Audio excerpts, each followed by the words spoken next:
परमात्मा कहते हैं गुरु मानुष कर जानते ते नर कहिए अंध और होवे दुखी संसार में आग गई यम के फंद।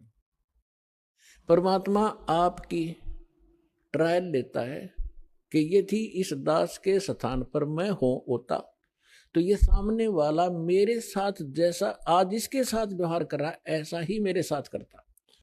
तो इस प्रकार आप जी को इन सत्संगों के माध्यम से वो भक्ति नाशक पॉइंटों से भी आगाह कराया जाता है कि जिस कारण से आपकी भक्ति इन कारणों से नष्ट होती है।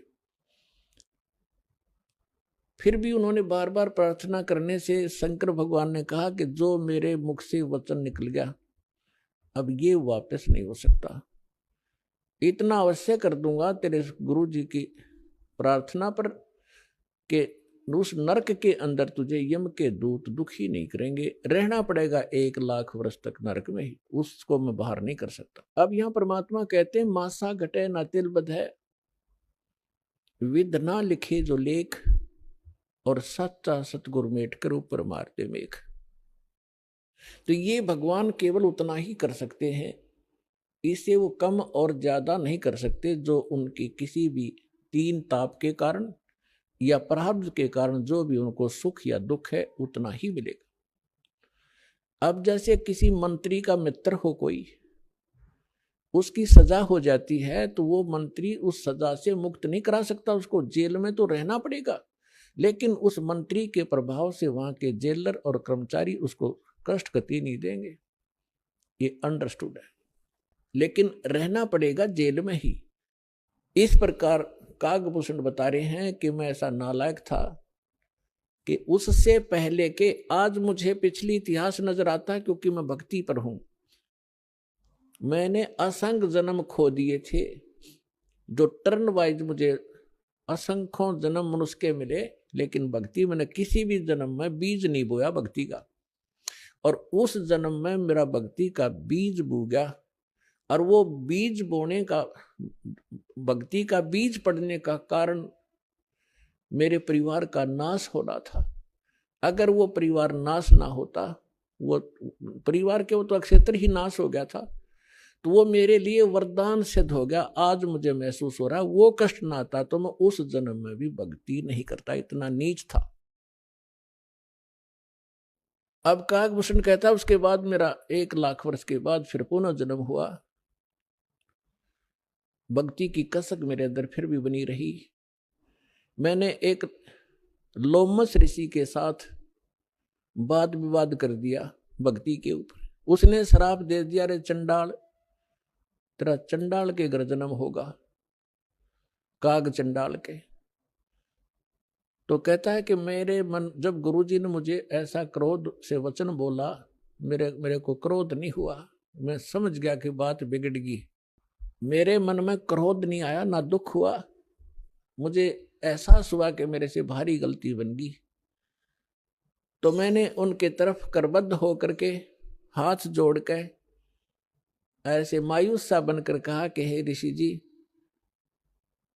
जन्म तो दास को कहीं दे देना, पर एक वरदान भी दे दो कि मेरे भक्ति भूल ना पड़े। तो उसने कहा भाई ठीक है, तेरा जन्म तो होगा चंडाल का, लेकिन ये आशीर्वाद दे देता हूं कि भक्ति बनी, तेरा याद बनी रहेगी भगवान की। तो फिर काग चंड के घर ये जिसका जन्म हुआ, पूरा इतिहास बता रखा परमात्मा ने अपने सूक्ष्म वेद में। ब्रह्मा जी का वाहन है हंस, उसकी हंसनी को ब्रह्मा जी की पत्नी सावित्री उसको गर्भ धारण कराने के लिए काग चंड के घर लेगी। उनके संयोग से फिर कागभूषण का जन्म हुआ। ऊपर से मुंह काग का है, नीचे शरीर देवताओं जैसा है। फिर ये कहता है कि गरुड़ जी उसके बाद जो नेक्स्ट जन्म मेरा चंडाल के घर हुआ कागभूषण नाम से, उस जीवन में मेरे भक्ति की कसक, जबरदस्त कसक बनी रही। मैं घूम रहा था, भटक रहा था, गुरु भी बना रखे थे, ऋषियों के पास भी गया था और भक्ति भी कर रहा था। उसी दौरान मुझे एक जोगजीत नाम के महापुरुष मिले। उन्होंने मुझे सतलोक और सचखंड और बहुत आगे की जानकारी दी, और उन्होंने मुझे एक ऐसा मंत्र दे रखा है, उसका जाप करता हूं और मेरी बहुत लंबी उम्र उन्होंने बख्श दी है। तो पुण्यात्माओं, वो जोगजीत कौन थे? ये वो परमात्मा है कबीर साहब, हमारे परम पुरुष। ये भिन्न भिन्न रूप बना के भिन्न भिन्न नामों से यहाँ आते हैं और अच्छी आत्माओं को मिलते हैं, उनको भक्ति से युक्त करते हैं। तो जो प्रसंग चल रहा था कि जैसे आप पूर्व जन्म के पुण्यकर्मी प्राणी हो, उनको मनुष्य जीवन मिला है, तो वो आज भी भक्ति की कसक आप में विद्यमान है, आप भटक रहे हो। और कुछ ऐसे व्यक्ति हैं, एक ही घर में एक तो इस ज्ञान को सुनते ही भाग लेता है और दूसरे को समझाने की चेष्टा करते हैं तो भी वो नहीं मानते हैं, विरोध करते हैं। तने देवी देवता छोड़ दिए, तने बैठा बैठा दिया है, देवता रुष्ट हो जाएंगे, ये हो जाएगा, नुकसान हो जाएगा, या वो भक्ति करते ही नहीं है। तो इसका कारण बताया परमात्मा ने। कबीर साहब कहते हैं, सठ दल दोनों दीन का, दिल में दोष न धार, सतगुरु का कोई एक है, यू काल का सब संसार। जैसे कोयल जो होती है, ये कोयल अपना अलग से घोंसला बना कर अंडे नहीं पैदा करती, क्योंकि अलग से वो अंडे देती है तो कौवे उसको खा जाते अंडों को। वो ऐसे सूझबूझ से अपना काम निकालती है। जो मादा काग कौवी कहीं अंडे उत्पन्न कर देती है, उस ताक में रहती है, और जब वो कभी बाहर जाती है अपना आहार करने के लिए, चुग्गा चुगने के लिए, तो पीछे से उसी के घोंसले में अंडे उत्पन्न कर देती। अब वो कभी वापस आती है तो वो 2 के स्थान पर 4 अंडे पाती है, लेकिन वो समझ नहीं पाती है तेरा कौन सा है, दूसरा कौन सा है।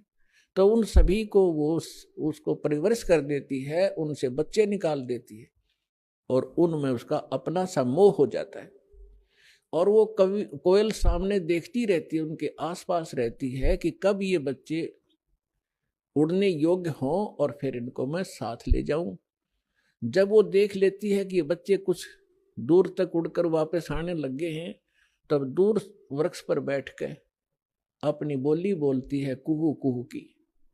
जो कोयल के बच्चे होते हैं वो उस आवाज से प्रभावित होते हैं और ऐसे चारों तरफ देखते हैं, उस आवाज के साथ वो खींचे चले जाते हैं। और जो काग वाले होते हैं उनका असर भी नहीं होता, वो अपने बैठे ऐसे ही। वो उड़कर चल पड़े कोयल वाले, काग वाले वहीं रह गए। अब कोयल कभी दौड़ती है, उड़ती है पीछे पीछे उनके साथ कि मेरे बच्चे गए, तो कोयल और दूर चली जाती है, कुहू कुहू करती हुई उड़ती हुई, तो बहुत दूर निकल जाती है। कभी वापस आ जाती है कि कहीं पीछे ये बच्चे तो गए सो गए, कहीं पीछे वालों को हानि ना हो जाए, उनको छोड़कर वह वापस आ जाती है। तो कोयल वाले बच्चे अपनी माँ की बोली पहचान कर उसके साथ चले जाते हैं और काग वाले वही रह जाते हैं। घर घर के अंदर आज ऐसी स्थिति हो चुकी है। जो परमात्मा के पूर्व जन्म के संस्कारी हंस हैं, परमात्मा की इस बोली को, कोयल की बोली को सुनते ही फड़क गए और भाग लिए सतलोक आश्रम की ओर।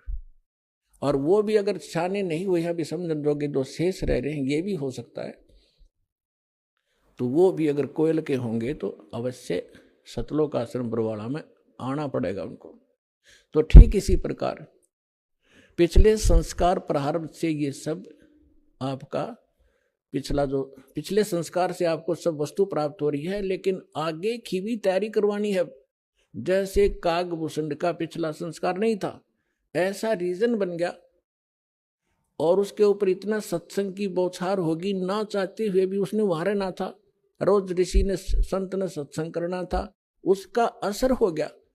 अब जैसे किसी को सर्प डस जाता है और पहले मंत्रों से यंत्र ये सब जतन हुआ करते थे, गारुड़ एक मंत्र सिद्ध कर लेता है वेद का और उस मंत्र से फिर वो विष उतारता है।